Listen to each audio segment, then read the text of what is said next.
Good evening and welcome to the Pipe and Tobacco Talk podcast. It's episode 27 and it's Jim and Tim. Tim, read him the MBSD pipes.com warning, Prop 69 disclaimer. All right, here we go.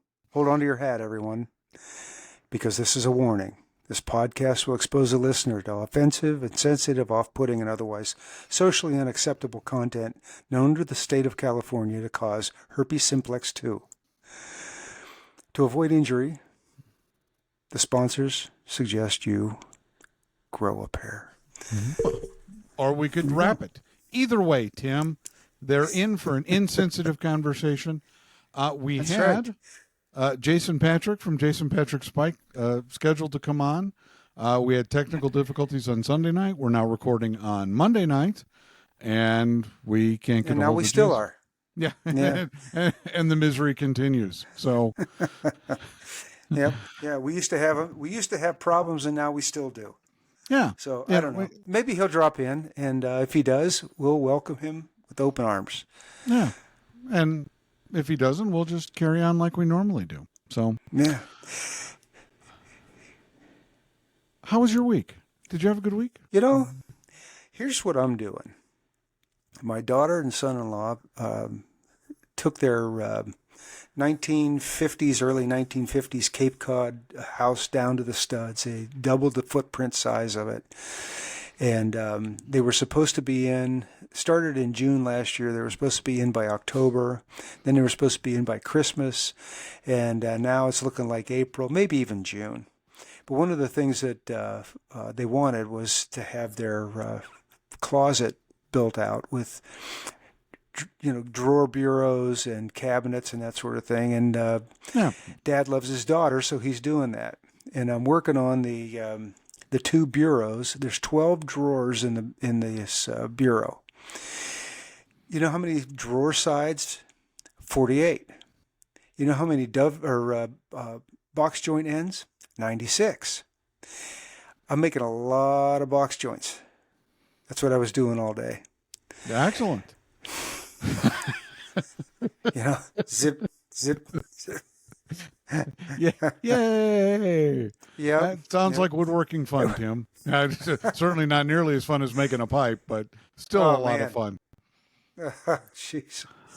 Yeah. I looked at that stack of drawer sides and I'm like, oh my God, I got to cut box joints in all these. So, and I had to build a box joint jig today, and that went real well. I only threw the hammer twice. Left-handed throws, of course. Don't want to damage anything. Well, as someone who's left-handed, Tim, I can fling it pretty good left-handed. Yeah, mine's more like, Oh, okay. So you're like you wore a helmet but didn't get to play on the team kind of kid, Tim. That's right. Right. This is bullshit. Yeah.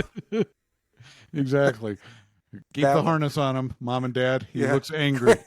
He's licking the window again. Get him away.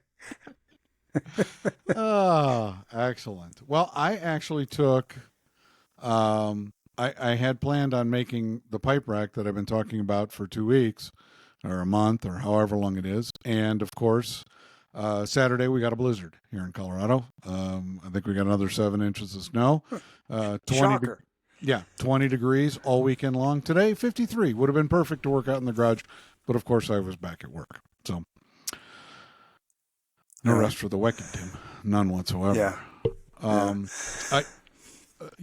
do want to thank Beans316, who has a YouTube channel, Dorn Pipes, on Instagram. He did a video Sunday morning, or posted it Sunday morning, about one of the ESF blends, Port Marion, and my inbox filled up pretty quickly yesterday with people wanting the blend list, people wanting to chat about blending. It was really kind of special. So I enjoyed it a great deal. Yeah, that's really nice that he did that, and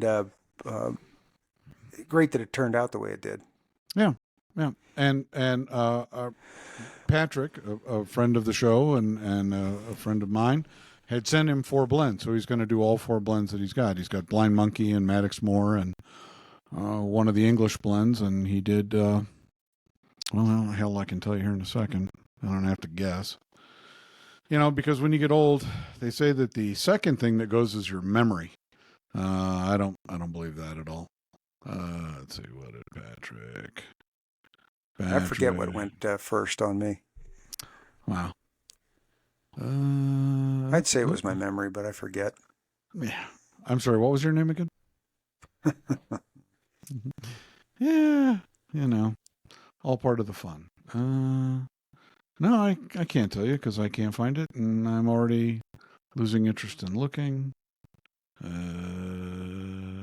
don't think I have to go way farther up on the magic list.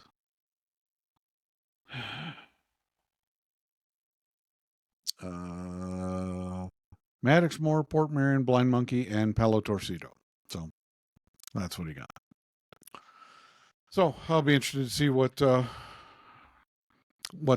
Beans 316 has to say about it. And he actually he reached out to me, and I'm going to make him a couple of custom blends. So very exciting. Maybe I'll actually do a YouTube video about that. But I haven't made too many videos on my YouTube channel because doing a video, without any interaction from somebody else, is just me talking to the camera, and I'm not particularly interesting for long periods of time without someone to bounce some stuff off of. So I don't do many videos anymore. Sorry about that. Yeah, I don't think that. I try to do some short videos on for YouTube for pipes and that kind of thing, and they're just terrible, just awful. And so I can't imagine me doing. I mean, it's bad enough, having the conversation with you. You got to put up with how I, stop and start. And I was listening to the podcast from the other day, and I sound like Darth Vader. He's your. Yeah, I don't know why we put foam on these things because it sounds like we have respiratory ailments. Here's two wheezing. I know. You get, somebody is considering smoking a pipe. The first thing they do is turn this off. I'm not smoking a pipe. Listen to that guy. Look at these two guys. So yeah, call him Iron Lung. Yeah. Hey, Jason should be on in a minute. All right. Well, while we're waiting for Jason to connect with us, a friend of mine who lives here in Colorado had reached out to me and wanted to get a couple of blends, Hampton Roads and Longwinter. His name is Garrett. And he has his own YouTube channel, Treks on Wheels, TREKS on Wheels. And we were talking about tobacco and blending, and he stopped by my office today and picked up a couple of jars. And just really a nice guy. And he has convinced his brother to start smoking a pipe because his brother was spending about $200 a month on cigars. And, the downside to cigars, although I've smoked cigars, I do enjoy an occasional cigar, but they are incredibly expensive. So he gave him, a tin of tobacco and a Missouri immersion pipe and said, here, try this. And the brother absolutely loved it. And, it doesn't have to be an expensive hobby. There's probably a tobacco at every price point.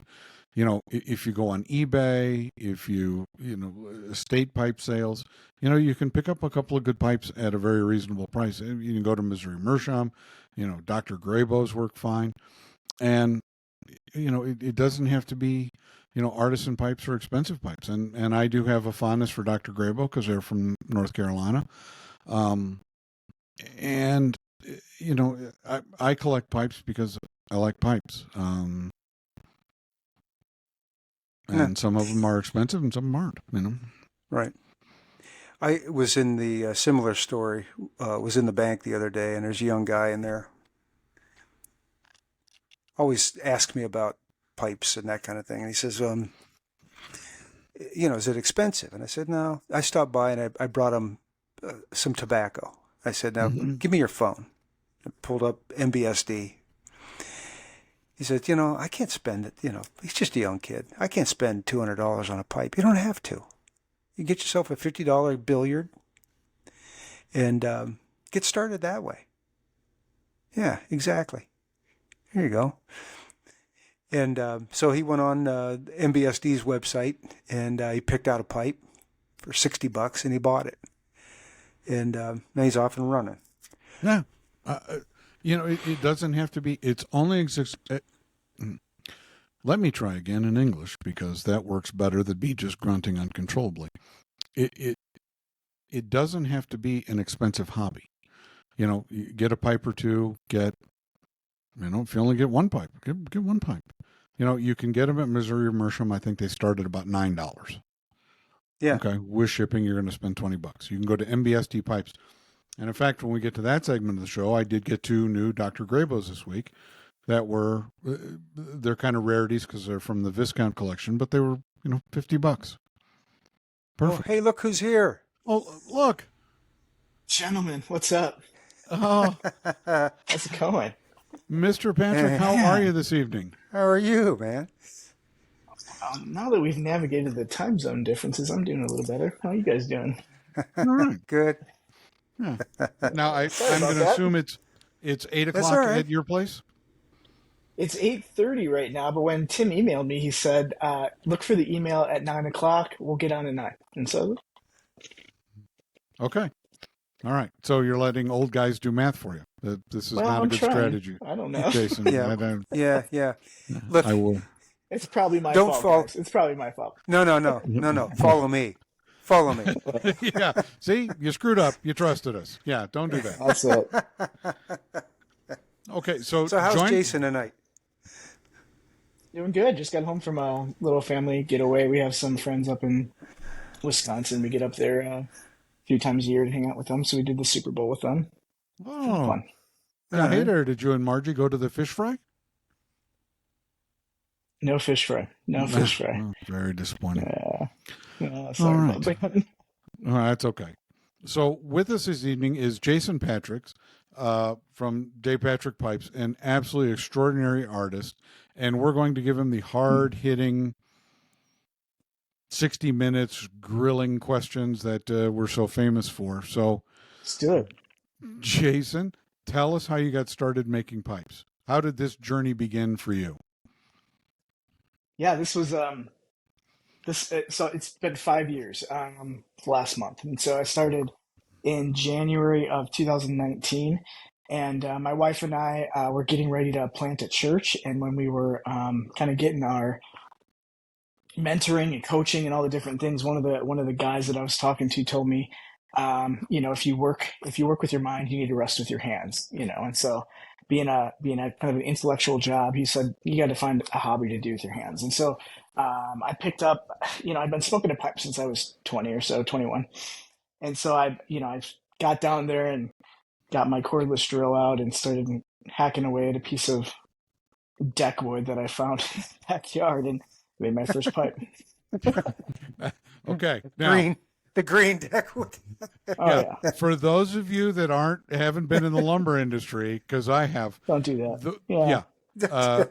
Green deck lumber is treated with an arsenic-based preservative. They force it into the wood, and it is caustic and poisonous, all at the same time. But when you light it on fire, it tastes delicious. It is. Smoking a pipe is like, it's also cancer causing. So it's not like we're like doing a safe thing here, but yeah, you probably want to avoid doing it from deck wood. But I smoked that pipe one time, but I was really proud of that pipe. And I took it to Ewan Reese. And there's a gentleman there named Douglas, quite the character, several years ago. And he looked at that. He's like, yeah, it's not a good pipe. Touched my little heart.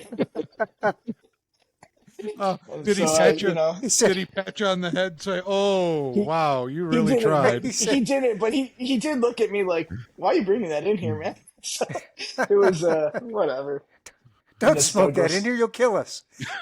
But yeah, no kidding. But then later that year in 2019, I went to the Chicago Pipe Show so I'd been one other time. I live in the Chicagoland area, and so I'd been hearing about the Chicago Pipe Show my whole kind of all my adult life.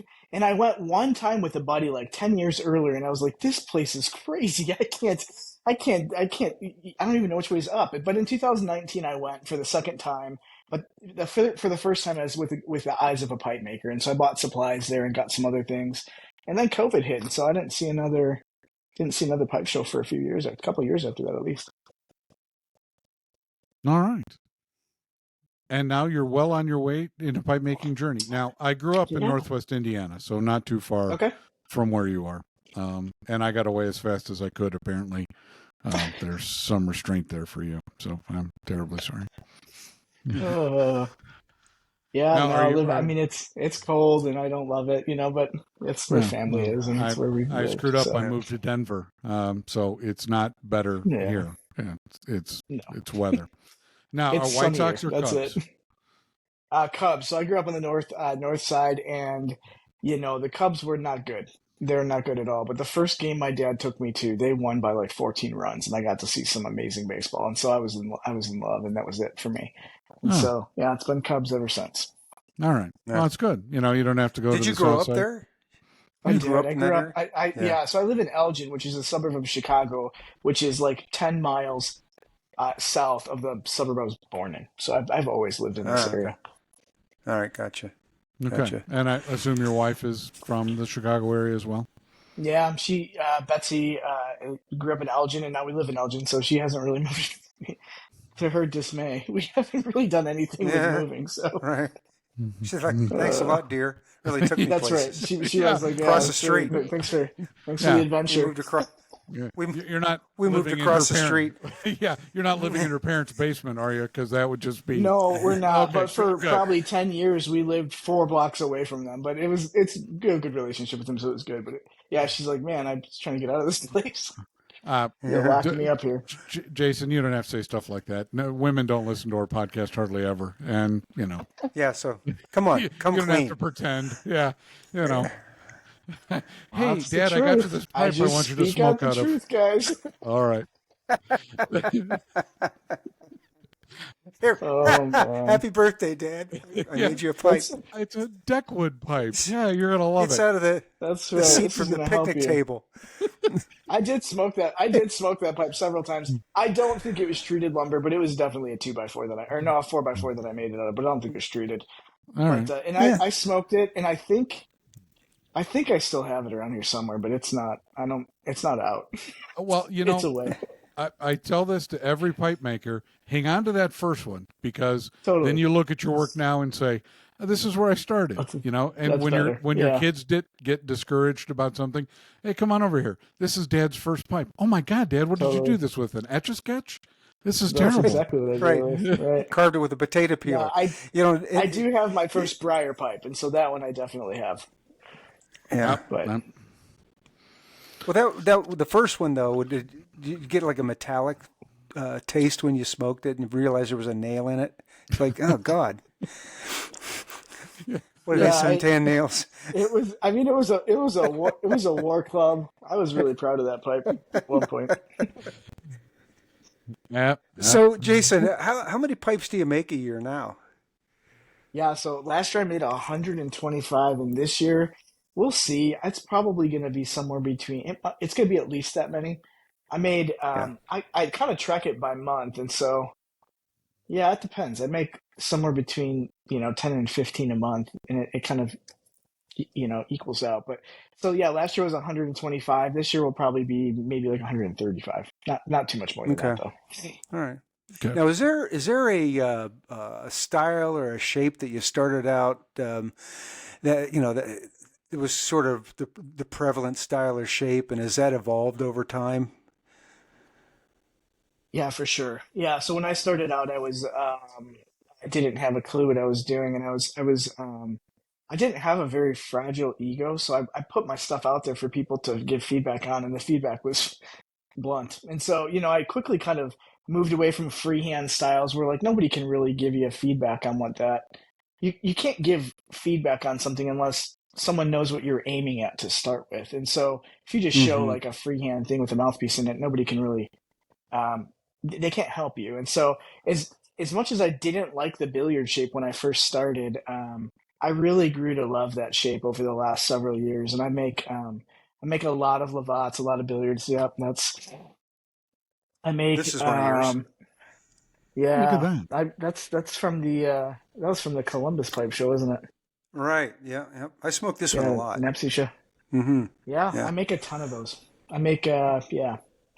And so I actually like even this year I started not like a new line, but like in essence, I took all of these like little L-shaped blocks that I have, and I took all these mouthpiece cutoffs. I'm just making lavats out of all of them. I'm just like, it's a basic lavat.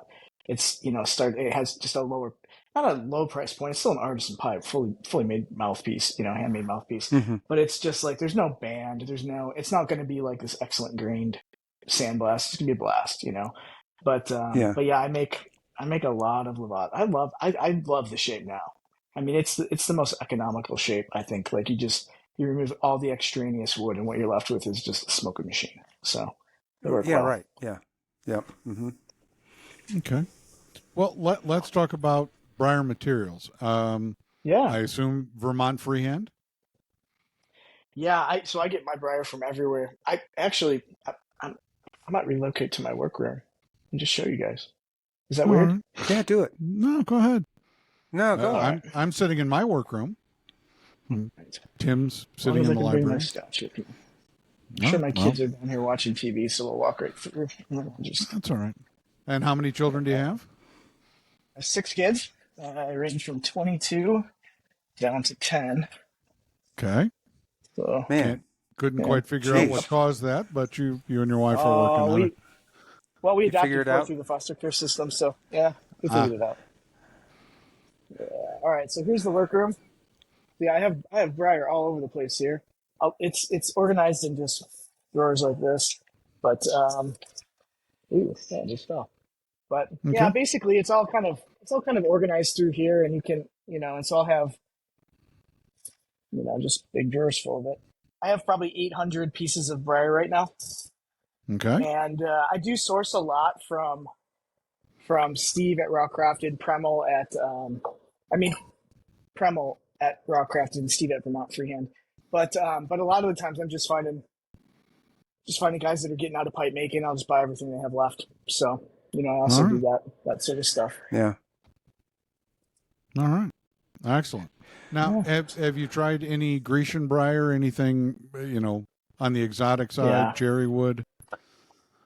No, so all the different types of briar, the briar is sourced from all over the Mediterranean there, and so from Greece, from Italy, and so Algeria, and so there's a lot of different sources for it, and so I've got I've got briar from all over the place. For me, though, I'm less concerned about the location and more concerned about the grade, and so all of mine is sorted by grade and not necessarily where it was sourced from, but there are certain briars that are lighter in color, so Okay. depending on what you're looking for. So excellent. Now, so how are you managing? Because that's in the house. Your shop is in the house, right? Yeah. How are you managing dust? So yeah, I have a Wen dust collector underneath my underneath the workbench that this is sitting on, and so then most of my dust collection need is from I have a drill press right here that's kind of put on its side, and this is what I use. This thing is what I use for everything, and so this has got a Jacob's chuck, and so I have sanding pads here. I use it for my buffing, and then I have a dust collector hooked up to that so that can. But yeah, and then I also have a rooftop that I turned that off just now. Actually, this is a Wen ceiling dust collector as well. So, and then I also have a shop vac. So I use a belt sander, and I also have a shop vac in here. So, a lot of different ways. All right. Yeah. Excellent. And your wife lets you do that, man. That's awesome. Yeah. Well, she generates income, so. Can't argue with that. Yeah. Now, how you might have to go back out of the basement because you cut in and cut out some. Okay. Yep. I'll head back up then. All right. We just wanted a tour of your house, so this is the easiest way for us to convince you to do it. Now it's on the internet. I was hoping you'd go by the pantry. I was going to say, what do they got to eat in there? That's right. Now, how long have you and your wife been married? So this will be 25 years this year. So we got married in 1999. All right. Yeah, it's been quite the journey. Congratulations. Yeah. That's it's kind of amazing. You find that in the pipe community, we've all been married a long time. So Don't know if there's a correlation, but sure seems like it. Oh no, yeah. Excellent. So, what pipe shows are you going to do coming up? Are you exhibiting anywhere that we should promote here while we've got you on the air? Well, I'll be at Chicago. I have. I might make a showing at Muletown. I don't know yet, but I won't have any pipes to sell. I'm already needing to kind of slow down for Chicago. So I have 2 pipes in stock right now. It's probably I need to start saving them up. So Yeah. I'll shut down. I'll shut down You gotta get commissions here in a cracking. little bit. Well, I'll Yeah. shut down commissions here in a little bit. I have about a 3 or 4 week kind of order list, and then I won't take any more. And then March will just be making pipes for Chicago. So Okay. Yeah. Yeah. All right. and then I'm going to try to get out to Vegas this year. I don't know. I'm also a photographer, and so there could be a conflict with a wedding that I'm shooting. I think they're falling over the same weekend, but I have to confirm that. So I may or may not be able to do Las Vegas. If I don't do Vegas, I'll probably do Ohio again. But if I do Vegas, I don't know if I can do Ohio. It's just kind of balancing them out, you know. Right. So No. Right. Okay. Well, I think it comes down to where you can be most successful. You know, at least pay for the trip. yeah, I mean, Chicago's 40 minutes away from my house, and you know, so that's a Oh layup. gosh, that's a no-brainer there. I'm always going to go to Chicago. It's but yeah, the other ones, yeah, you got to balance out. You know, the cost obviously to get there, what you're gonna make, but then there's also like the intangibles of if you don't go to the shows, you're just not very known, you know, and so it's like it's a balance, you know, so trying to figure that out is one of the. And the out of sight, out of mind thing happens pretty quickly too. I think seems like Yeah. it. You know. Yeah. Yeah, I've You seen have to guys remain visible. Get in pipe making, and then they'll back out for a little bit, and then when they get back in again, it takes them a while to get started up again. It's just Yeah, it's like starting all over again. yeah, in some ways for sure. Yeah. All right. So what scotch are you drinking? So this is that was a Lafroig, a 10-year-old Lafroig. It's the cask strength one. So it's like yeah, 56. I don't know if that's coming through, but yeah, that's I started the journey in Scotch when I planted a church. Actually, it's about 5 years of kind of exploring that. So I do. Okay. The drinking and the pastoring is not. There's no correlation here at all. But it is a fun. It's a fun thing, man. Well, It's when the drinking bookends the pastoring that you That's you right. start You to can't do wonder. that. Yeah, right.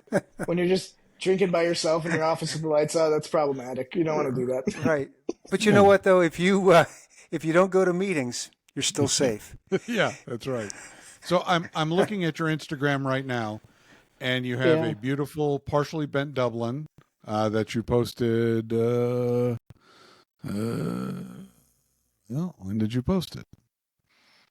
Oh, I think I got. Yeah, I got 4 both of weeks those. ago.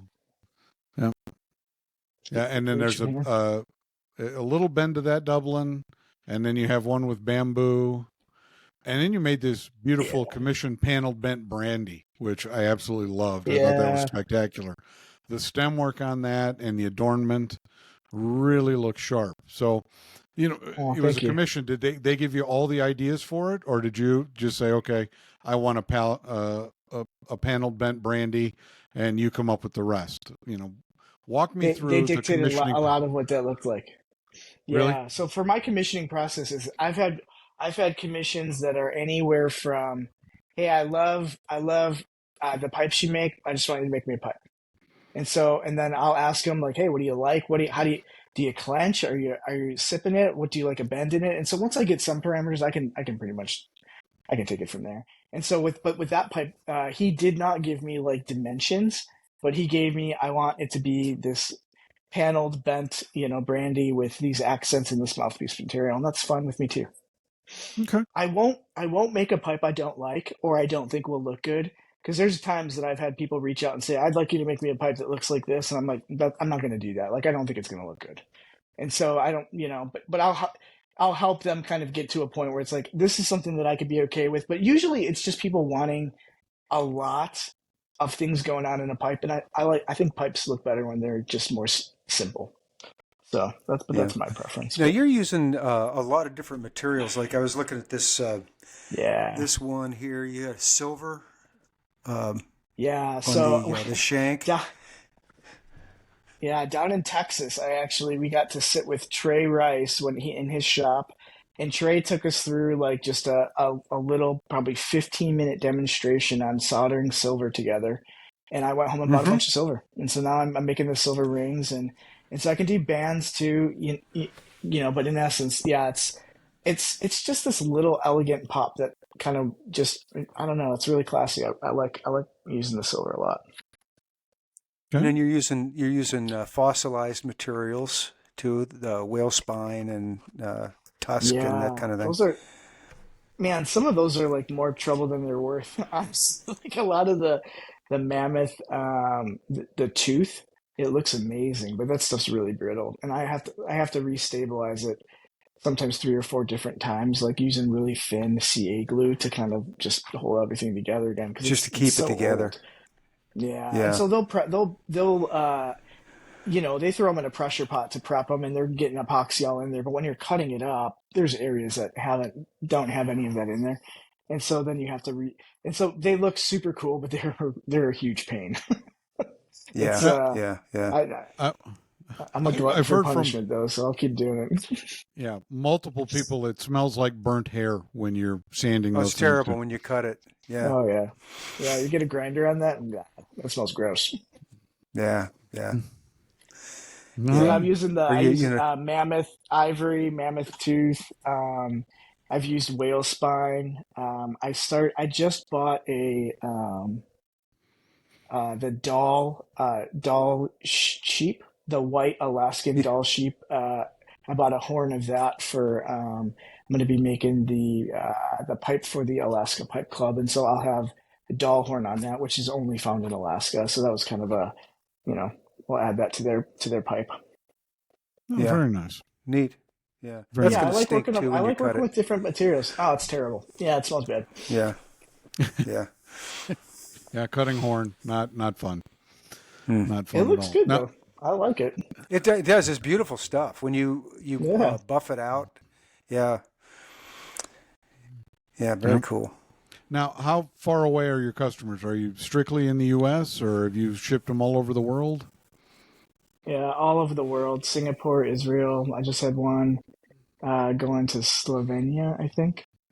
And so yeah, they're just it depends. I recently gifted a pipe to a poet in England, and when he posted a video of lighting that pipe for the first time and talking about the gift of it, I had a bunch of people reach out that I hadn't had context with before that were interested in That potentially was getting that a pipe for me. So that Malcolm? yeah, Malcolm Guy. Yep. Yep. Yeah, Yep. that was a fun little journey that happened. It just kind of unfolded in the last just month or so. But I think that video that he posted has had 100,000 views or something like that. And so I have followers that I just since that released. So that was kind of cool. Okay. Now, are you exclusively That's on neat. Instagram? Are you on Facebook? Where can people find you? Yeah, I'm on Instagram, and then I repost those things to Facebook. But I'm working on a website right now that will have kind of all my different stuff on one website. So I'm also a professional photographer, and I'm a pastor, and so like just to kind of bring all of that under one sort of umbrella. But I'll also post pipes that I have available there as well. So Okay. when I can finally get that done. Okay. Uh, Yeah. Well, and we'll Jason put your contact information. In fact, this will sure. be put on Spotify and Apple, and nobody will. You won't be able to read anything; just hear it. So on Sure. Instagram, it's Jason Patrick Pipes on Instagram. Yes, Jason Patrick Pipes. Yep. Yeah. Yep. Yep. And Okay. then that's the same it's facebook.com/Jason Patrick Pipes. It's the same on Facebook as Okay. well. Okay. We'll And, post and we'll that. drop that in. Yep. Go ahead. We'll drop that in the description because we're on YouTube and Apple and Spotify and Right on. Right on. We'll drop that in for our currently eights of listeners. So, we're moving up there. We're getting dangerously close to the Pipe Sports and Pals guys. They're tens of listeners. We were at twos of don't pay listeners, attention to those both guys. of them. I know. We get any more listeners and, we're going to have a moderator listening to us. We don't want that. That's right. Yeah, exactly. No, nobody needs that sort of oversight. Yeah. And by the way, so that you know, this is my special segment of the show where I rip on Justin for his intolerance of softy bits. Let's do it. Oh, he is such an intolerant. He's a bully, is what he is. He's just a bully. He is. He beats He Nate just up every bullies time. Nate around, and Nate's got all these great conspiracy theories, and That's true. Every time he says, "Well, I heard this," and it's like, "Oh yeah, we're going off the rails now." Yes. Let's do exactly. it. Let's take a rabbit trail. So, I am currently the president and founder of the Softy Bits Are Awesome Society, which is Sabas.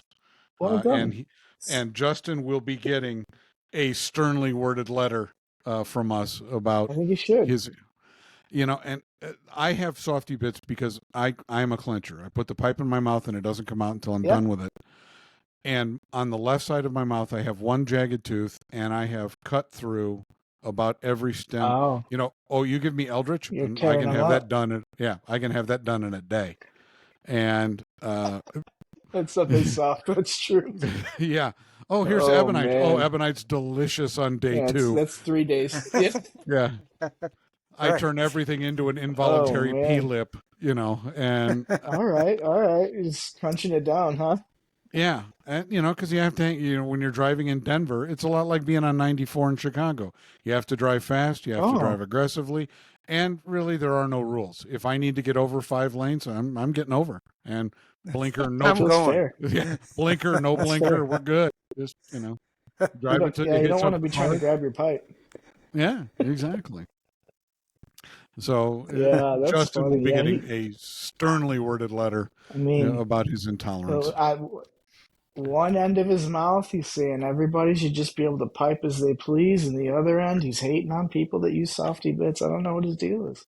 I think it's too many women in his house. Do you see how many women are in that dude's house? Oh my God, I saw that picture. Jeez. Yo, that's a lot of. He's like 4 girls and his wife. I'm like, man, so he's got a lot of. You got to get on here and beat Nate up every time. A lot of estrogen in that room. Yeah, and he's probably never seen a bathroom in his house. He's probably got like a spot out by the tree. Hey, if there's peace outside by the tree, that's the way to go. Right. Yeah. Right. The great thing about being a guy is nature is your toilet. Just go on out there and whiz on anything you want, and he goes into the men's room at the at the gas station and goes, I didn't know the seat went up. That's right. Poor dude. Yeah. I prayed for him. I was like, man, I saw that picture. That's a lot. Yeah, and he had to wear a Taylor Swift jersey yesterday. That was hilarious. That was amazing, actually. Yeah. So Captain Intolerance, wearing your Taylor Swift shirt, yeah. You had to get him a shirt that says on the front it says "Yes, dear," and on the back it says "I'm sorry."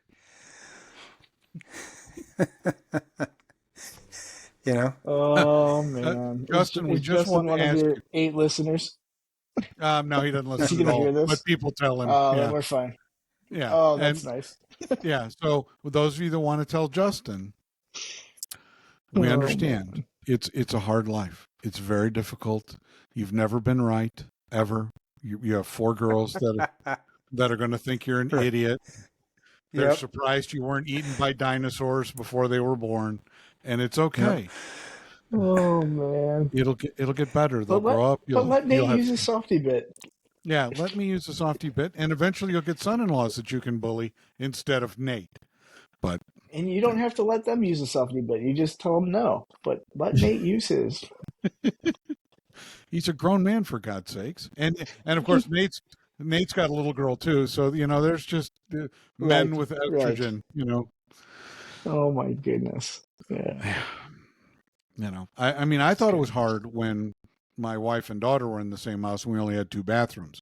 Jim, what time do you have to go to work? Oh, Doesn't matter. I'm getting up at 3 to take a shower, so Yeah. I can do so quietly by myself without That's help. right. Yes.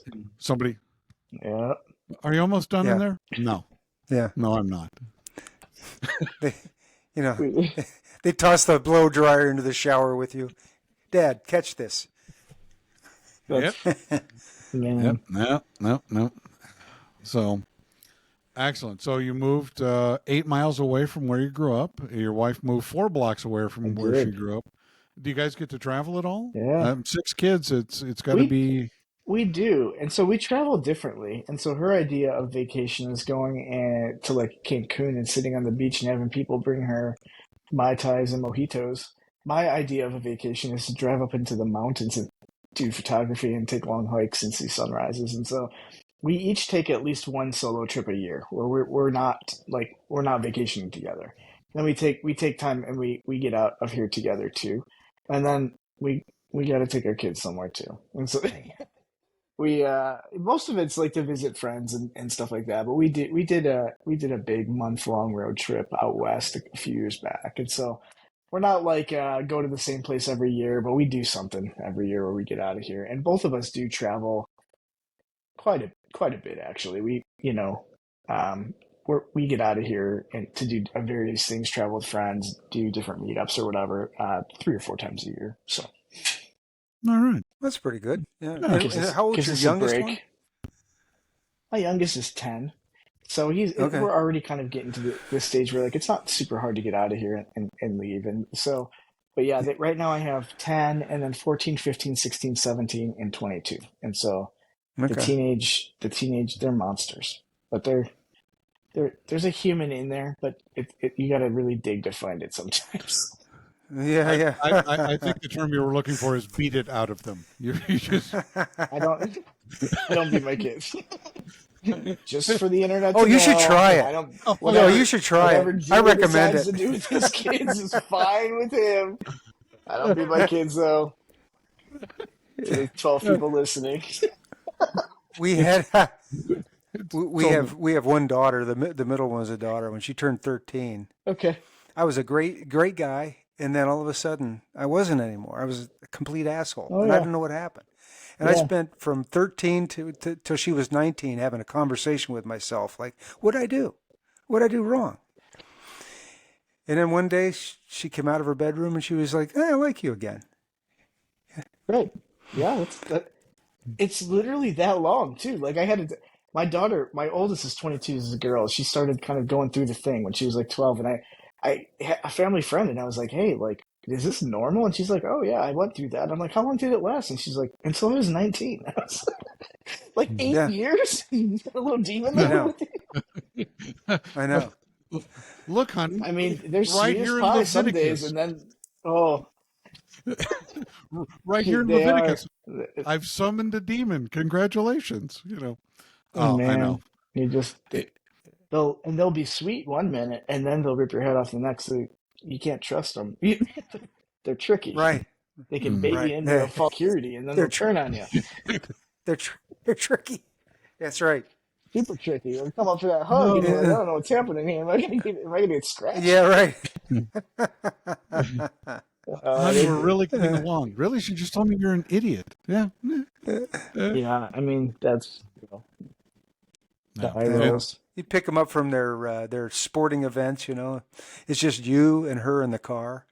Dead silence. She's looking I out talk the window. whole time. I talk the whole And time. you're I'm just yeah, like, we're doing but this. yeah. But notice it's like you're real insecure when you're talking because you're thinking this is going to blow up on my face. So I'm numb. I don't even feel that way anymore. I'm just like, I don't have anything to lose. I'm just gonna talk. And these guys, I don't I care. went I don't care. a completely different way with that. I would blast. So I would blast terrible 70s music, windows down, Yes. all year round. Nothing brightens a child's day like hearing Hamilton, Joe Frank, and Reynolds. Don't pull your love out on me. As loud And you're as singing. Yeah. You doubled down. You were like, if you're gonna hate me, I'm gonna give you a reason. I'm gonna give you Oh hate. yeah. I'm gonna earn this. You are gonna be embarrassed. I'd come in like all orange clothes, like a safety cone. It's just Oh my whatever I could gosh. do. you know, oh, Dad, can you pick me up a block from school? No, I'm pulling right up to the It's front going to be door. right in front. And I'm going to give you a kiss. Yeah. I did. I saw. We only have 2 girls, and so out of the 6, I only got to deal with that twice. So that's fine. I only had to do it once, One- and I was just going to have fun with it. And I'd pull up to the school, and the principal would come out, and I'd wait, "Hey, Bob, how you doing? We'll grab a beer sometime." You don't know the principal, Dad. His name's not Bob. Yeah. It doesn't matter. They're all They're all Bob to me. Yeah, doesn't matter. Oh man. The parents out there in front. Hey, how you doing? Yeah, great to see you again, man. Can't wait to have that summer barbecue at your place again. And everybody looks at me like I'm an idiot and just drive away. Well, you got to get your joy from somewhere. That's right. Like you drill a hole in the muffler just so it makes noise. You get the loudest car in the line. You're such an embarrassment. If you go ahead and just break down in that pickup line one time, you'll ruin your kid's life 100%. Oh yeah. Big time. Yeah. I thought about like putting one of those smoke bombs and putting it in the trunk of the car so it's just pouring smoke out when I pulled up. Under the hood. Come on, hurry up, honey! This thing's gonna burst into flames. Let's go. It's not gonna make it. Yeah. I was thinking, one time I remember thinking, I wonder how she would react if I'm in this pickup line. I just get out of the car, put it in park, and throw up. Just vomit in front of everybody. Yeah, I'll leave a mark. Yeah. Or act like the vehicle's stalling and tell your daughter to get out and push a little bit so I can restart it again. Just give it a push. They never know. They never know any of this. I mean, they don't know that like what they get is like it's only 10% as bad as what it could have been. We've done everything we thought about. Yeah, exactly. Just have fun with it. My son went through that phase where he had to get skinny jeans. Because my youngest is 30. Yeah. Oh, okay. Dad, I got to go get skinny jeans. Oh, good. Can we shop at a women's store? And I just embarrassed him every minute he was in there. And it's like he gets out of the shop, he gets his one pair of jeans and says, "Come on, let's go home. I'll go get Mom." Good call. Excellent. My plan worked perfectly. I'm not going to ask me again. No. I'm the one that does all of that. I'll take him dress shopping. I do it all. I love it. It's a good time. And I I'd rather embarrass him. die than go shopping. Yeah. Really? I don't want to shop for me. That's miserable. Oh, I hate it. And my wife goes, "How many of those shirts do you need?" "I don't know. How many do I have?" I don't know. They're all the same, just different colors. Yeah. And sometimes I have multiples of the same one. It's fine. Yeah. And I would, oh, you know what would look great with those pants, Alex? My son's name's Alex. Here's a sparkly blouse. This will look spectacular. It'll complete the ensemble. Sleeves. Yeah. Get him a purse too. The sales girl looking at me like I'm retarded. It's can't embarrass me. I've been in sales for 100 years. Oh my gosh, that's hilarious. So I don't do anything that Jim does. Yeah, let the 10-year-old know we can do this That's easy right. or we can do this rough. Your call. I mean, for me, I have 15 black V-neck T-shirts. I wear one every day. I have 3 sweatshirts. That's it. I just pick one T-shirt. They're all the same. I get all the same socks. I just pick one. Yeah. Put a sweatshirt on. It just makes it easy. I don't want to do anything else. Like that's. Yeah. You're fully embraced in guy code, and I'm sure that Justin is probably sitting at home going, "I have 28 different colored pairs of socks." Well, you've chosen poorly. He's got some T-shirts too, I bet. Justin. Yeah. My kids, they buy me T-shirts because mine they have glue on them and paint and stain and everything, That's right. And so the latest one was this one here. Oh yeah. Misbehaving. I love it. Yep. Hey. I tell my kids, don't bother. I won't wear them. You buy me I'm just gonna wear. If you buy me a black V-neck T-shirt, I'll wear that. That's all I'm, Yeah. I'm just basic. Now, do you buy all the same pants too? Yeah. Like you just have jeans and there's one style, one brand. One brand. It's all. Yep. I mean, yeah, like I have, sometimes I'll have to adjust the waist size, but they're the same. I'll go up and down a little bit, but it's the same pair of jeans. It has been Yeah. for 10, 15 years at least. Yeah. Yeah, I get the 511 cargo pants with the reinforced leg in the front, and then in the waistband, it's it's elastic in there. Yeah. Yeah. Hey, And I want some give. yeah, and they got a like a patch in the gusset, so you got room. They're the deep dish pants. Yeah, they're good. Yeah, the cargo pants. That's it. Mm-hmm. Yeah, I love it. Yeah. I'll hold your stuff. You go make new friends. That's the joy of cargo pants. Right. Well, it's not like you got man. the fanny pack on the front. No. Yeah. I'm not a fanny pack guy. Now, I've heard people talk about fanny packs. If we're talking about banning something, ban fanny packs. If you put a fanny pack on, you've made a grievous error that you cannot atone for. And don't get in my car. Don't get in my car with that on. Oh, you want to let him in your car, huh? You're judging hard. No. Okay. No, get out. No, Hey. get out of. No, You're not riding in my car with that. No, we are fully justing out on this. No, in fact, no. Oh yeah, I don't want to. Hey guys, I just want to say this is just another softy bits issue here. I mean, you should just let people wear the fanny packs. True. We should, but we know what, we're not going to. No, That's no, fine. not at all. That's fine. No, if the fanny I'll fight pack for the society- softy bit, but no fanny Yeah, packs. I mean, Sorry. everybody's got a line. Everybody's got to draw a line somewhere. We all can't just be okay with everything. No, and No. that's Well, I mean, Adam's fanny pack is where the line is drawn. It's just right there. yeah. I wonder if Alan wears a fanny pack. I'm betting my That's a next good question. paycheck on that. So that you're in on the joke, Jason. A vegan has written me now 3 angry emails because we make fun of vegans in every pod. Every podcast. Not everyone. Oh, you do. Not everyone. Yeah, Not but- everyone. We're kind of slacking a little bit. So Yeah. So and Up it the all outrage started. a little bit. Yeah, and Little he's bit. like, and he called me big meat, which was hilarious. Ooh.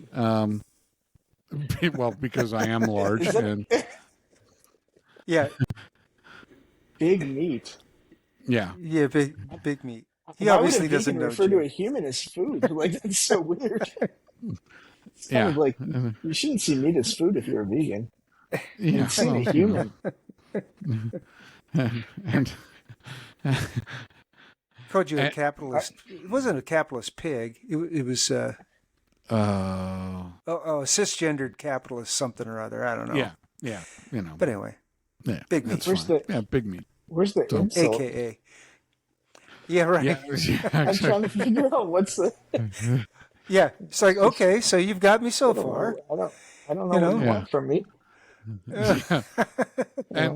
and really, it started innocuously. Guilty. I had a business meeting, and one of the guys in the meeting stopped me and goes, "Hey, Jim, have you ever thought about CrossFit? Cross stitch? No, I don't have the patience or the stuff. No, CrossFit. Oh, is that like an exercise program? You don't know what CrossFit is? No, but I get the feeling you're going to tell me." And he goes, "Well, I really got into it after I became a vegan. Oh, look at the time. I've got to go home and give the cat." Oh wow!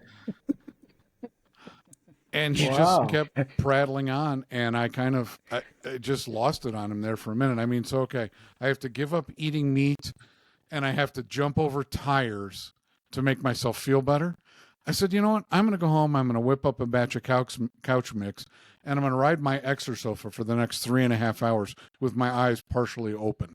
How's that? Well, is that like CrossFit? And he was like, "You're not taking me seriously." Oh, not at all. Not even for a minute. No. Nope. Gotta go. Yeah. So look at the size of me. I Are don't you kidding? understand. And How then will you have the energy to jump over tires if you're not eating meat? yeah, That's my point exactly. I don't understand how they, You're going to like, why become would you do weak. both? Right. I don't know what I'm Why talking would you? about. I've never studied any diets.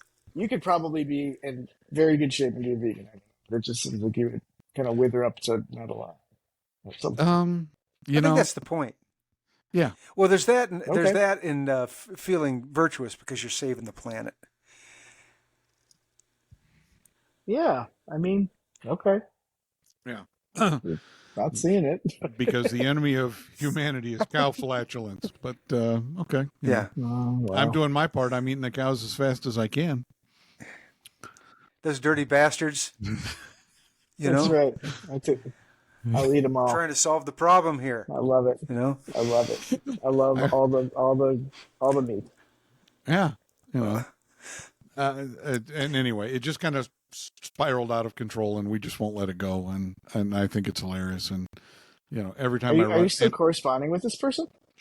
he did send me a letter that an email that we couldn't read on the air. Ooh. For undisclosed mental illnesses that he was displaying. But I did send him a very nice email with some 800 numbers for help, and I was very genuine about it. I don't think he took it that way, and I haven't heard back from him. 1-800 eat meat. That makes it less funny. It would have been more funny if he wasn't crazy. Yeah, Cute. Now that he's crazy, I feel like I'm bad for laughing. Yeah. well. No, Why'd you have to go and be crazy? You ruined all the fun now. Yeah, exactly. Is he crazy because he's not eating meat? Maybe. That's probably what it is. Yeah, probably. He's starving. Yeah, Well, exactly. I'm sorry. I'm sorry to dive in on the vegan. I don't understand that one. No, it's okay. And I learned that when you meet someone that does CrossFit and a vegan, it's always CrossFit first. So just beware. CrossFit leads to veganism. Maybe I'm not that's what it is. It could be, but I'm not willing to risk it. Yeah. I will give Justin props for being on the carnivore diet, which sounds really good to me. Eliminate those pesky vegetables that I don't care for at all, but I eat them because I'm getting old. I've heard that it messes you up pretty good for at least a few weeks where it's not a lot of fun. But yeah, I mean, you lose a ton of weight on it. You're eating steak. I mean, I don't know. Sounds great. Yeah, what could be bad? Yeah. I'm I know. failing to see that you're not really painting a downside of this picture. Yeah. It's more the gastrointestinal issues that flow from that made it seem a little daunting. But I guess if you're willing to pay the price, every now and then it's only hard on the people you love. it'll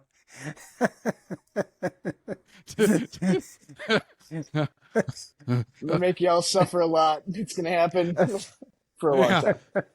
We heard something from upstairs, honey. Were you dragging the sofa around? No. Not what I was doing at all. He comes out. He says, "Man, that plumbing can take a punch." Well, that actually sounds like a fascinating one to do for like a month. I think it would be like super wild and kind of fun just to buy like a whole cow and just eat it for a month and then be done. I don't think you can do it for longer than that though. I like potatoes too much. Yeah, I have that problem too. I have to give up potatoes. Maybe it's not for me. But I did find this past weekend there's Old Trappers hot and spicy beef jerky at Costco. And what they should have said is this is an 18-ounce bag of flatulence.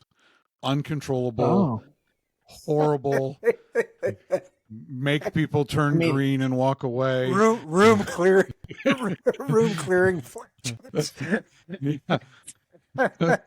They said hot and spicy. Isn't that what that means? I mean, they did say that. Like this is gonna hurt. Whoa, this is gonna hurt me as much as it does you. Yeah. What happened? Did you swallow a bugle? Yeah. Yeah. Man, thank God I've got a pound plus of that because man, it makes my work meetings. That's a lot of beef. You're eating it on the way to work. People come in your office and go, man, it smells like the shithouse door of a tuna boat in here.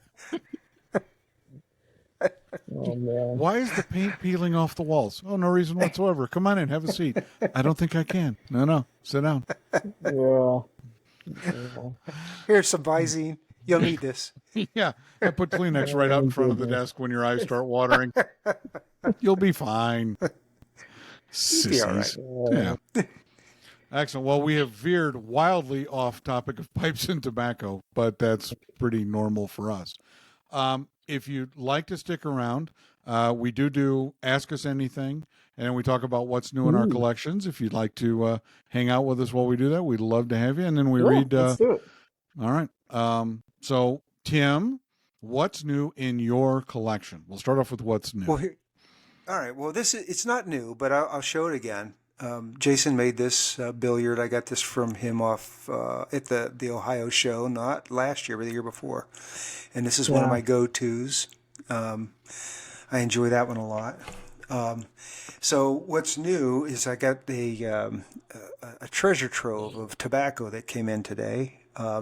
This was the tobacco that Jim blended last week on the podcast. Okay. This is the Pipe and Tobacco Talk blend, and this is a let's see, tell me what we put in to remind me. It was Latakia. Okay, so Latakia, dark Tennessee, Kentucky dark fired, ripe Virginia, and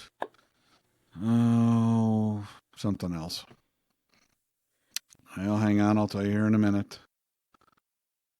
You know, the great thing about getting old, Jason, is that you don't remember anything, and it's kind of fun. This has got the tin note is, there's it's like it smells like a country ham, smoky. Oh wow!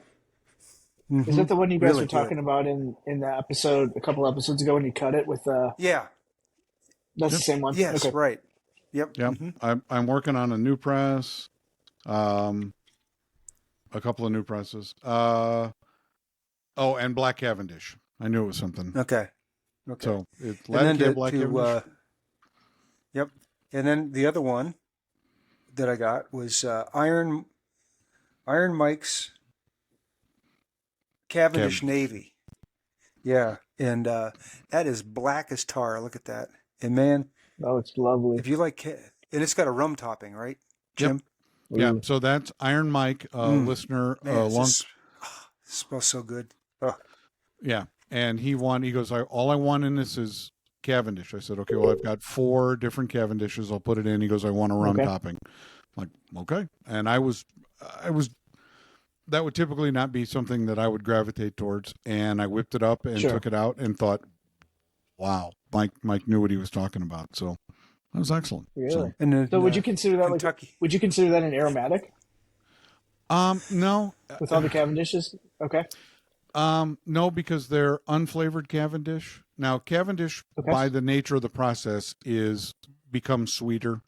Sure. You know, the way they make Cavendish now is either they steam it or they pressurize it for extended periods of times, and it kind of breaks down the leaves and it brings the sugar forward in the Virginias. And I have a whole leaf that's a dark burley, which gives it a very mellow, kind of chocolatey, nutty taste. Oh, wow. So they don't have like a flavor topping on them, the Cavendishes that I used in that.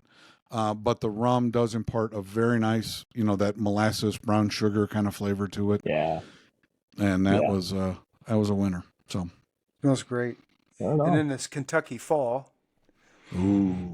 Another nice one. And this one's a pressed. This is a pressed cake. What's in here, Jim? Is this 2 ounces or is it more? That's 2 ounces. 2 ounces. Or a little bit more. It just depends. Yeah, it seems like it's a little bit more. Yeah. But Kentucky Fall is. Oh, I haven't even put that on the blend list yet. Good for me. Maybe I did. Oh yeah, I did. Never mind. Kentucky Fall. What's the color label on it, Tim? Does it have the state of Kentucky white, on it? The state of Kentucky's blue. Okay, so that's dark burley, French dark air-cured burley, Tennessee, Kentucky dark-fired, Rustica, and ripe Virginia, and it's topped with black walnut bitters. So okay, that's Oh, wow. the note that I'm getting. Yeah, man, it smells good. And this has there's a smoky, sweet, like cured ham kind of tin note to this too. Yeah, that's the French dark air-cured and the Tennessee, Kentucky dark-fired. So yeah. And then this Riley's Epiphany. This is Riley Holmes, his blend, and this has got a pineapple topping. Yeah, so it's a vapor. It's 4 different Virginias, a little bit of Perique, and it's topped with plantation pineapple rum. And that was a custom blend for Riley. And it's his birthday today, so happy birthday, Riley! If you're watching Happy the birthday, show, Riley! Yeah, congratulations! Happy birthday. And we got P. Heinrich's Dark Star 822. Real floral tin note. Mm-hmm.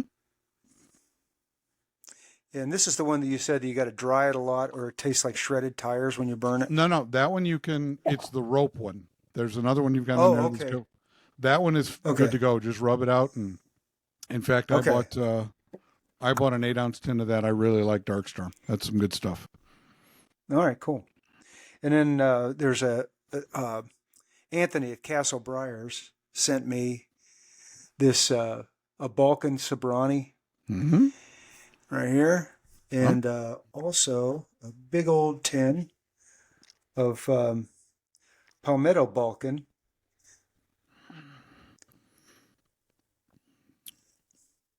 Very Tim nice. And I lead Cornell to the deal. Latakia side. We're the dark side. Yeah. We like Latakia. So yeah, I got it was like Christmas today. Yeah, all part of the fun. And Tim, don't worry, I made you a jar of Harrison Cellar. It's conveniently still sitting here in my office. I just sent you a giant box. This would have fit in it perfectly. And the whiff. Yeah, but if I treat that one the way I treated the last one, it'll be on my kitchen floor, smashed on the tile with little shards of glass all through the tobacco. You know, it's safer where you are. Yeah, put it in your pressure-treated deckwood pipe, and you'll be fine, Tim. You know what's wrong with? That's it, man. Smoke that up. Light it with a blowtorch. Yep. Once you get that pine rosin going, it goes for hours. That's it. Snap, crackle, and pop the whole way. Okay. So we talked earlier. Beans 316 did a video about one of my blends, and it was a reoccurring question in the comment section of the video. Do I shred my own tobacco? Yeah. So of these 58 blenders that I use, 40 of them are whole leaf, and I shred them here. I've got a couple of manual shredders, and I've gone to one of the big electric shredders to make my life easier. But yeah, I do shred it. I try not. I fell in love with tobacco for being tobacco. I don't like to case it. I don't like to put a lot of toppings on it, but I have so many requests for people. Oh, I want this and I want that. And I'm like, okay, that's fine. And then Kane Addison said, you really ought to try putting bitters on stuff because you get the same flavor, but it's not, the glycol purple alcohol that you have a problem with. And that's why I came out with the bitter series to make it easier. So what's new at my house? Well, I was patronizing MBSD pipes, and we talked earlier. I do have a love of Graybo because I was in the Carolina for about 10 years, and Dr. Graybo's in North Carolina, and I really like the Viscount series. And he called me, Mitchell from MBSD Pipes called me up and said, hey, I've got these 2 Graybos that came from an estate. They're really interesting. They're not like anything they've ever made. So this is from the Viscount series, which I don't think they do anymore. And it was a very interesting pipe, and I like it. It's lightweight. And then the Viscount series is more known for kind of the pointed bottom, bent, and it's a great smoker. Again, we were talking before you came on about pipe smoking doesn't have to be expensive, and both of those pipes were. You can find something you like in a Missouri Meerschaum. You can find, and work your way into artisan pipes. Or never get there. I mean, honestly, like there's a lot of people that it's just too expensive. That's okay. You know, my There's a lot grandfather of great smoked. pipes out there. You don't have to smoke a lot. Yeah, my grandfather smoked these little Medico and Grabo pipes, the entire time I knew him. And he never ever ventured from it, only smoked one tobacco, Amphora Blue, Yeah. and he was happy, be happy, smoke what you like. Was he a big smoker? Yeah. Right. Huh? Yeah, Was he a pretty big much. smoker? Yeah, because back, when Tim and I were younger, you could actually smoke at work. I mean, I worked at places where I Okay. could actually smoke on the job. And that changed, whenever the anti-smoking crowd really started to gain traction. I mean, in the 90s, maybe late Yeah, 80s, Yeah. 90s. I've So he was smoked buying on it by them. the pound and smoking it. He was smoking that stuff every day, all day long, kind of. Huh? He was a man of idiosyncrasies. He only bought the pouches. He wouldn't buy like a big Okay. 10 of it. He only bought the pouches. Stop by the drugstore every afternoon on the way home Yeah. from work and pick up another pouch, and life Wow. went on. And then also from MBST Wow. pipes, I am, if you're going to buy production pipe and you want to spend $100 on a pipe, you can't go wrong with the Savinelli and the St. Nicholas series. Nope. I really like those because of the blue stem, and it's an appealing Okay. pipe. I've always liked, never had a bad Savinelli. I won't talk about one of the other major brands because I've had problems with every one of those that I've owned, but is what it is. And then lastly, a couple of weeks ago, I went to Edwards Pipe Shop in Englewood, Colorado, and met up with Anthony from Castle Briars and met Rob Dickey from R. Dickey Pipes. And I said, I saw a couple of your pipes and I really think that I need to have one in my collection. And he made this beautiful Dublin with a red and black Cumberland stem on it. And it's just a nice blast. And I know that it just really came out well. It's incredibly light, well balanced, just a perfect pipe. So if you guys want to patronize an artisan pipe maker, we have Jason Patrick on, we have Tim Beaumont on, and now I'm talking about our Dickey pipes. So please feel free to patronize any of those folks. Yep, super guy. That's a really nice looking pipe too. Very nice. I used to be I liked bent billiards. It was just my favorite. And then this one guy named Tim started making all these really cool bent doublins. And the next thing you know, we don't talk about the actual number of pipes that I have because it grows exponentially weekly. You don't need to put out solid numbers there. That's just no. My wife came in the office. My wife came in the office. She goes, "When are you going to start selling pipes?" Never. What? Why would I do that? It took me a long time to collect them. What do you mean sell them? What's wrong with you? Of course not. You know how much work this was? Yeah. Do you know how much tobacco I had to make? Do you know how much tobacco I had to make to get these? People ask me, why do you do tobacco blending? Well, I can't make pipes. So I have to, have a hobby that lets me engage with pipe makers. System. Yeah, right. Exactly. I'll make you a blend, make you a couple of pounds of it. You send me a pipe, life's good, Hey, well, that's a good deal. All right. Lastly, I did get some more of the Razatec presses, so now I have 3 of them because I really like the plugs that these make, and with just under 4,000 psi that I can put on it, I can really compress them down and make it something special. I am going to work on trying to find a way to effectively slice it and start offering flakes, but I just haven't found the right cutter yet. I did find this one, which I thought would be excellent. And it'll cut, but it's a little thicker flake than I wanted. So I have to recalibrate and find a slicer that'll work. So. This is the pipe and tobacco talk blend. Okay. And this came out of that press. Yeah. And this is a slice of it. I saw the episode where you were talking about how it takes like just a day instead of taking like 4 days on that pasta press. I can put something in the press tonight and it's ready tomorrow. Where my little pasta presses, it's 4 to 7 days depending on humidity levels and what the weather's like, So that's cool, man. And I think next up, I'm going to get a hydraulic press. Like I have one, but it's not the right one. And rig up a system where I can make, 15, 20 pucks at a time. make my life a little easier. I don't Okay. make anything in So advance. you're Everything's trying to made ramp to up order. production? Not Are you trying really. to I ramp up just production then, or okay? no. Actually, I'm trying to make my life easier. The big problem with using these presses is you can't. It's not like you can throw them in the dishwasher. Because I have 60 of them. Yeah. Hey, honey, you can't use the dishwasher today because I'm washing presses. Yeah, no, that doesn't work. So I have to hand wash them all, and it's a pain in the butt. And if I can, I'm Sure. looking at some tubing, stuff that's easy to maintain, easy to clean, and go from there. So, all right, Right so on. that's what's new. Tim, do you have an Ask Us Anything question this week? I do. I have it in my email. Let me get to it here. It was from Andy, just Andy. That's his handle, and it said, let's see. It says, Tim, greatly enjoy the show. I have a question that might be stupid, but wisdom only comes from experience, and experience only from bad decisions. Boy, does he know me? He must have been following me around. Huh. I Andy really is a enjoyed wise man. I know. He knows me. I really enjoy the bird's eye in briar, but seldom see it. Is this an aspect of the wood or something that fell out of fashion?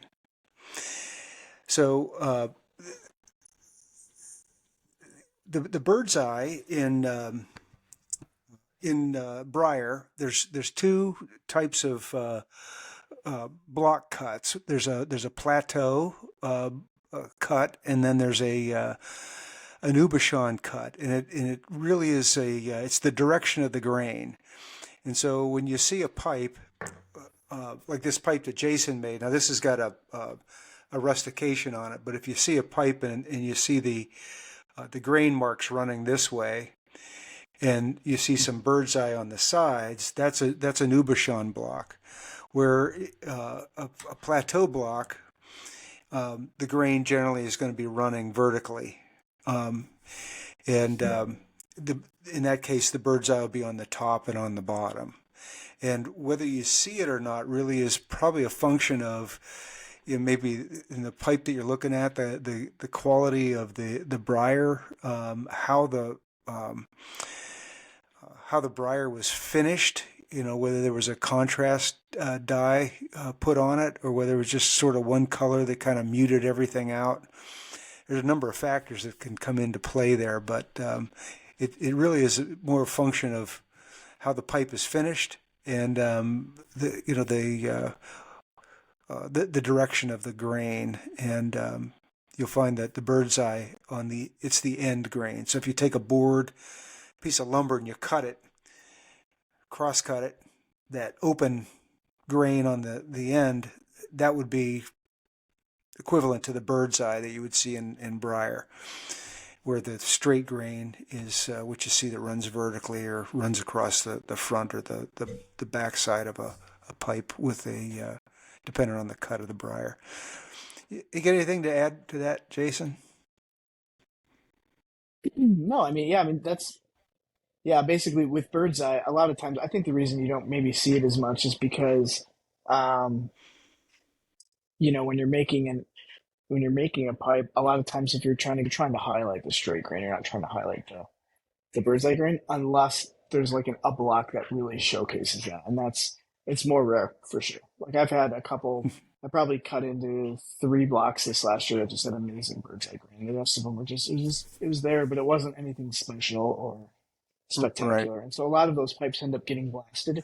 We're not going to see end grain in a blasted pipe. It's going to show up as kind of speckly unless there's rare times where you can kind of make it out. Like most blasts don't showcase that very well. So Yeah. Okay. I don't really have anything to add to that.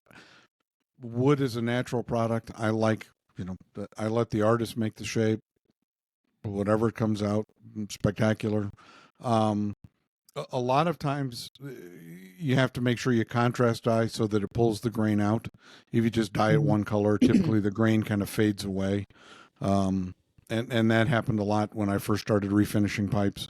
I just put one color on, and it's like, oh, this is blonde. Okay, good. Yep. Where's the grain? Right. It had great grain when I was, soaking it, but you have to contrast dye to draw that grain out. So, all right. Yeah.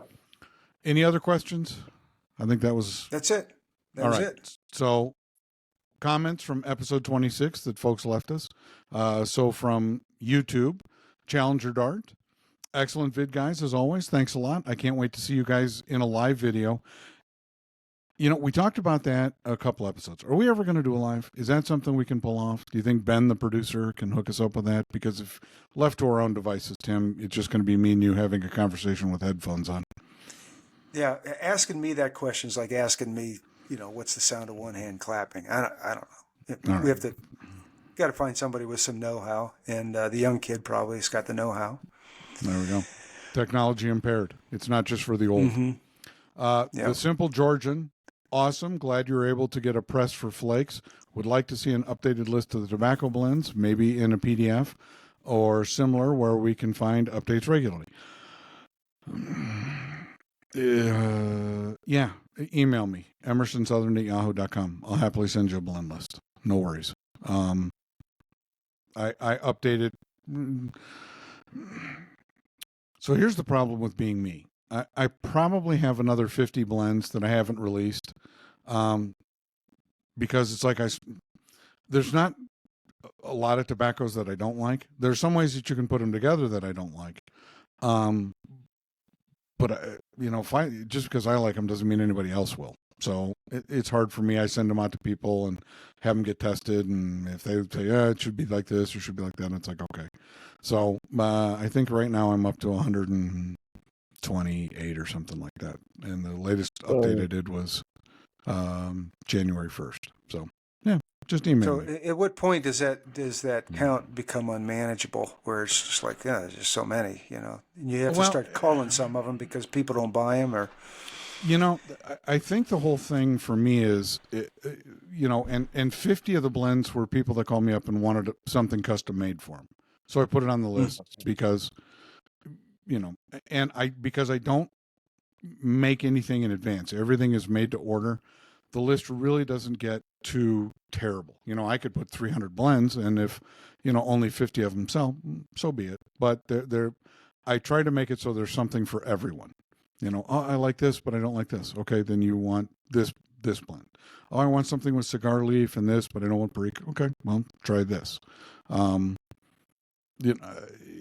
It's just, I like that old time tobacconist kind of feel, where you could go in and tell the guy, hey, I'd really want you to whip me up a blend. Okay, I'll do it. And that's what I like to do. I like that. Yeah. So there you go.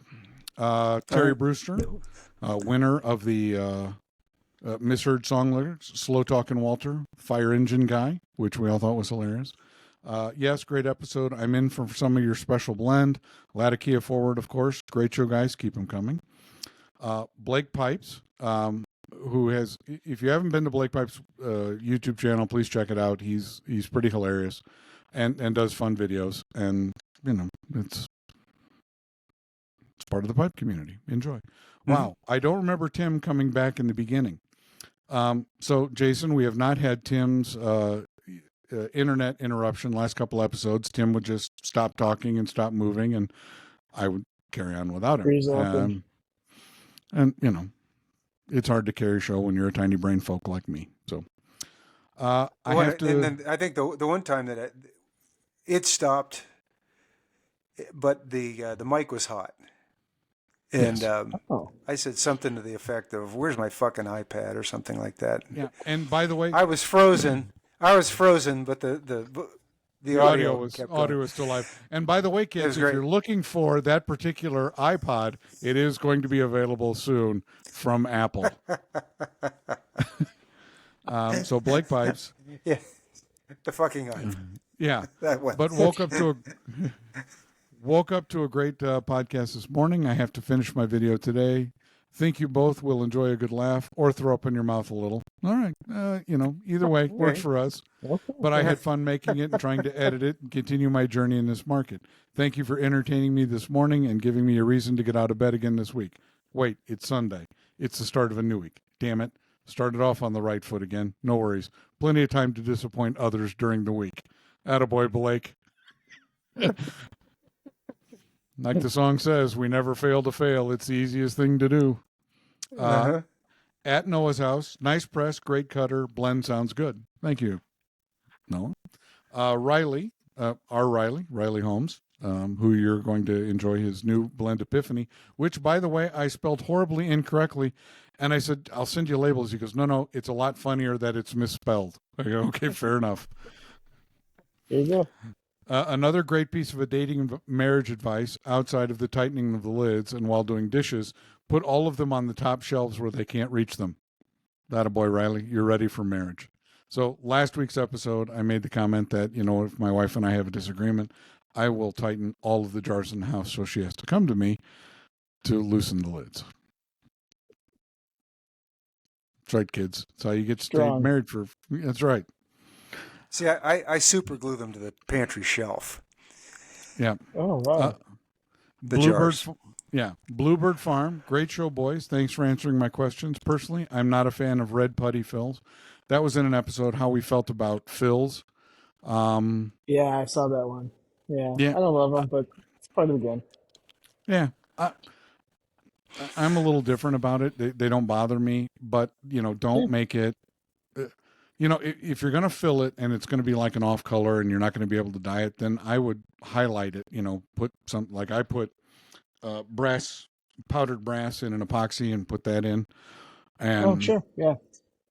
Make it an adornment rather than, I'm trying to cover this up. Part of the design. Yeah. Yeah. So thank you, Bluebird Farms.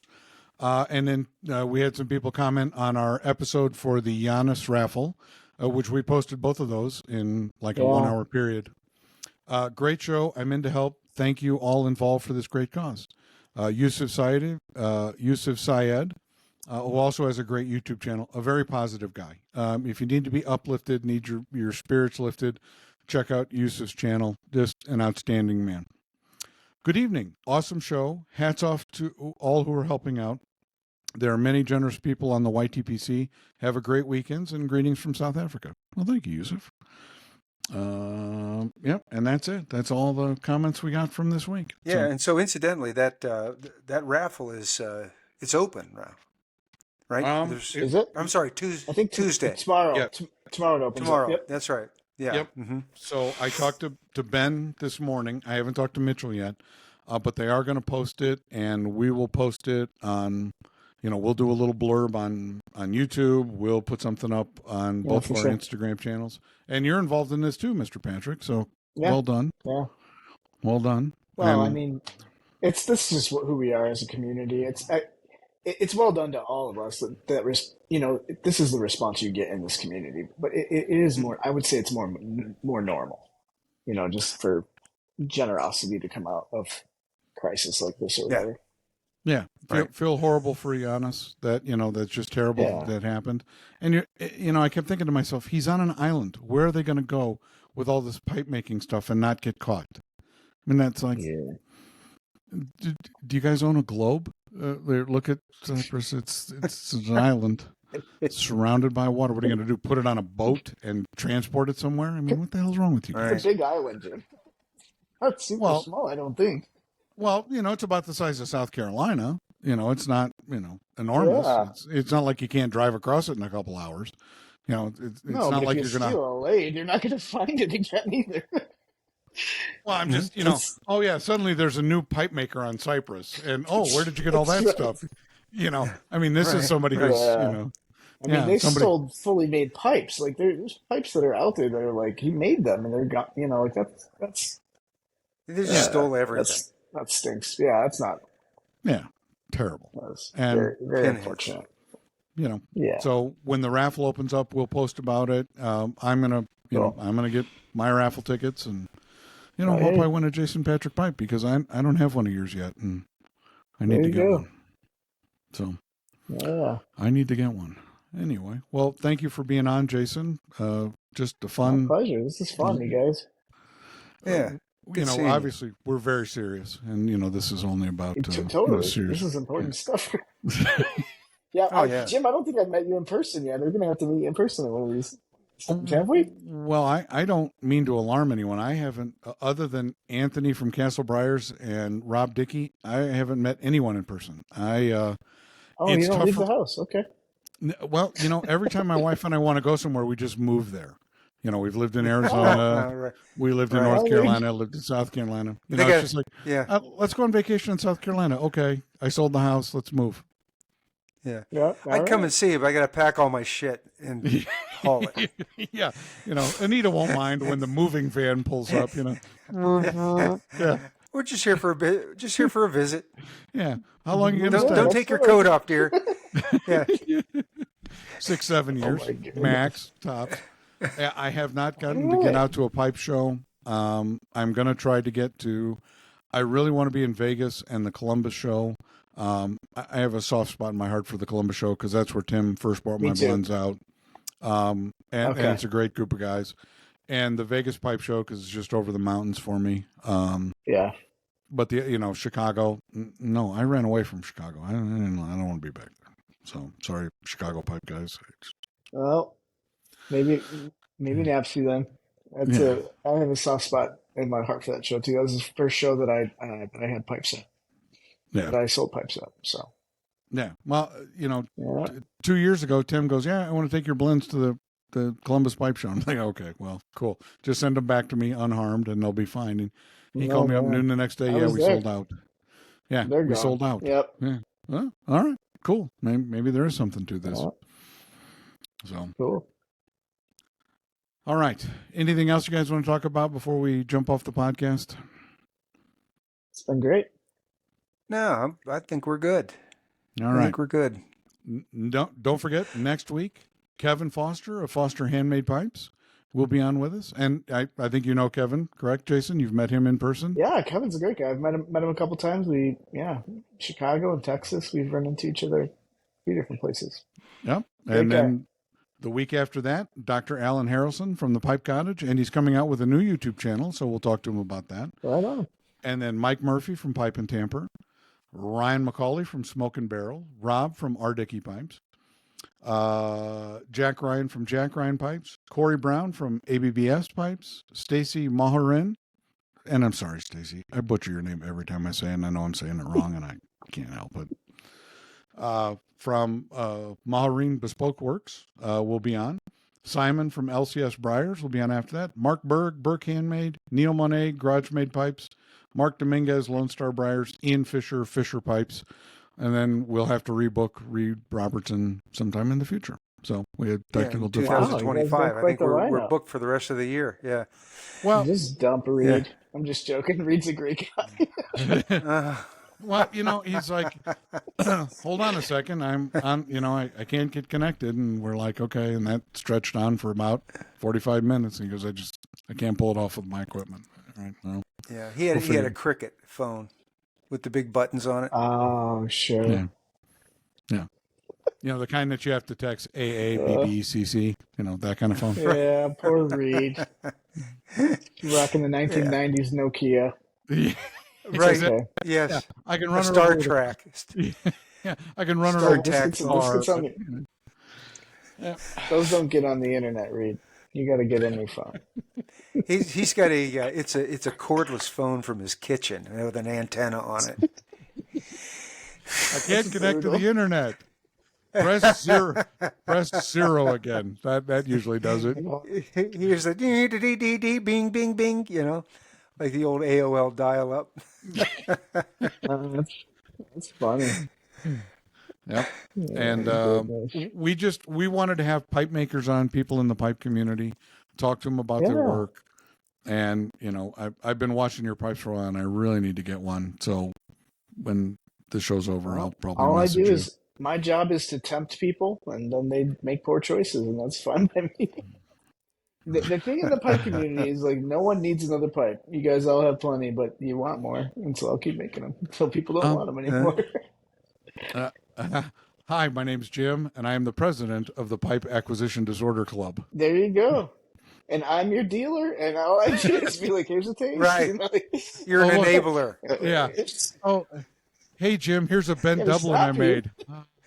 You know. That's right. That's right. Oh, see, now you just gave me a hint at what your weaknesses are. Now I just you got a couple a trench out there. coat on. You know, can I interest you in a? That's right. Jim, that's right. That's all it so is, you have man. a weakness for Dublin, smooth or blasted? It doesn't matter. For Ben Dublin, that's fine. Yeah. He puts it in.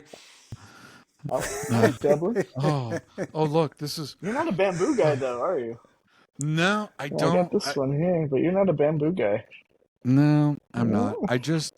So my grandfather, who fought in World War II, really didn't enjoy his time in the Philippines, and his inherent hatred of anything bamboo kind of carried over. He just didn't like it. You know, bamboo furniture. No, my grandfather would have it out in the backyard on fire in no time. And we're not a bamboo family here. Nah, we're not. Anger against foliage. Yeah, you know, and it's it's beautiful. I admire the work that goes into making, you know, the bamboo adornments and stems. But I have one bamboo pipe in my collection, and it was a gift, and it rests comfortably on the shelf. And you showed Jim a bamboo pipe, and it's like Dracula looking in a mirror. Oh, look, garlic, Jim. Well, that's a little baby Dublin. That's a tiny one. Yeah. Look at that little pipe. Oh, look at that. Yeah. Got a smooth rim with some plateau on it. Yeah, that's neat. Plateau on it. Did you sandblast that? Yeah, I did. Look, it actually came honey. out with a great blast. I'm coming. Look at that. The blast is great. See, that's the one I saw on that you posted the other day, and I was just like, you know, that pipe would look great in Colorado. This well?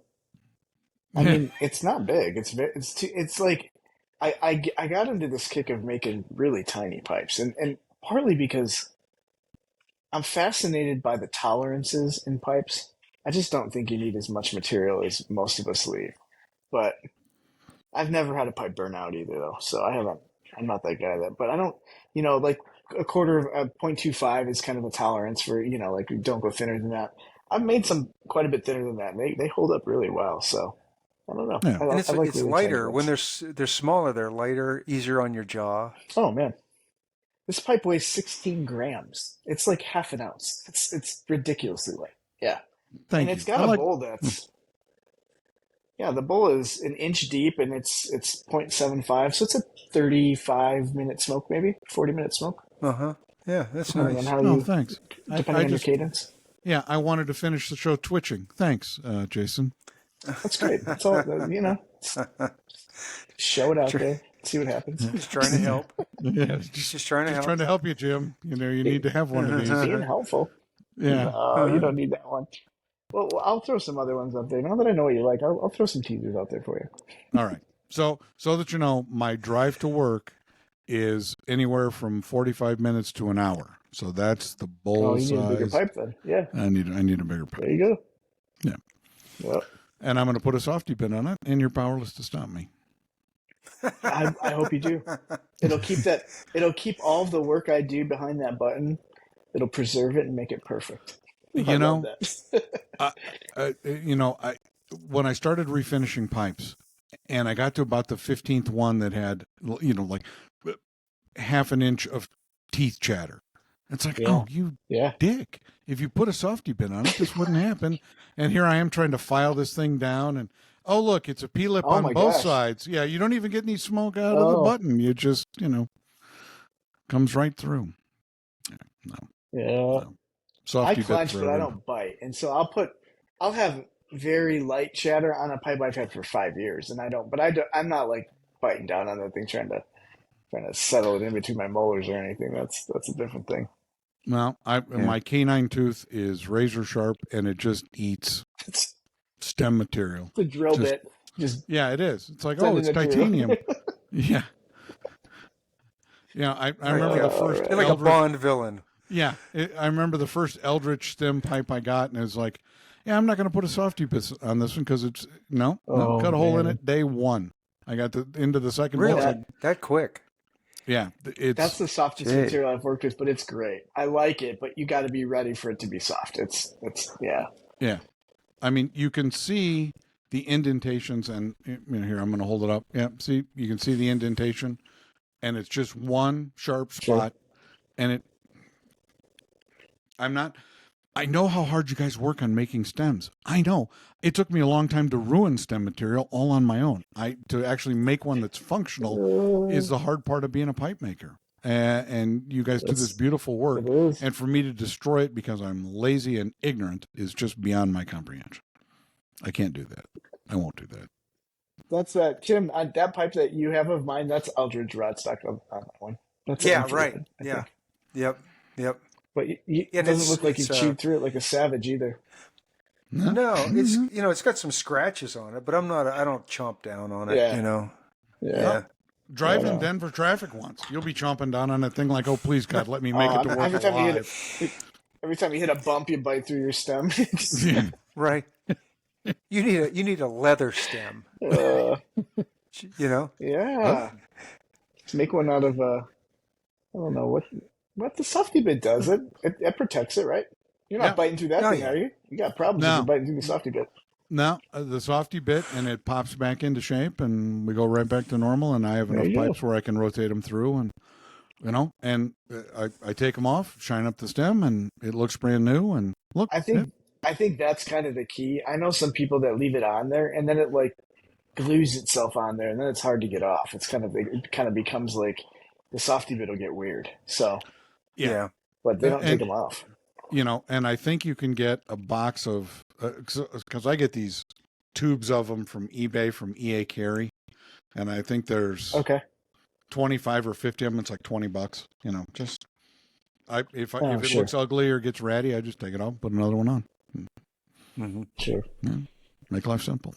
Right on. Well, Jason, thank you. It has been a very entertaining conversation with you. We really enjoyed it. Yeah. We'd love to have you back on. And you're gonna. I know very soon you're gonna post a picture of a Dublin that's gonna come to Colorado. Because gonna make it all the way to Colorado, right on. Yeah, exactly. Right on, gentlemen. All right. Well, thanks for having me. I really appreciate it. Thanks. It's been a pleasure. Yeah. Right on. All right. You guys take care. All right. Good night, everybody. Good night. Good night.